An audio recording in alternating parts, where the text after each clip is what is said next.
How to use single name on Facebook. Hey everyone, this is Rose from Create Login and Delete, and without any further ado, let's dive right into the video. First of all, launch Facebook app on your device.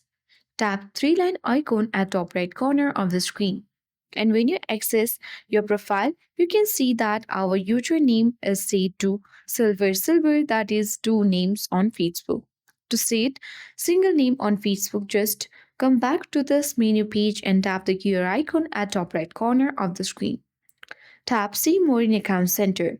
Now tap on your profiles. Select the Facebook account and choose name. So here we got first name and last name. Tap the last name and you need to delete your last name.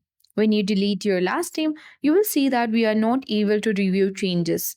But there is a trick. What you can do is simply tap on the space on your keyboard. And once you do that, you can easily tap on review change button and you can use single name on Facebook. Make sure and remember that you can change it again for 60 days. So, in order to change your name back again, you have to wait for 60 days. Then only you'll be able to change your name again on Facebook. So, that's all for today. Hope this video helped you.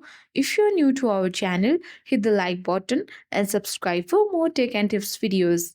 Thank you for watching and see you in the next video.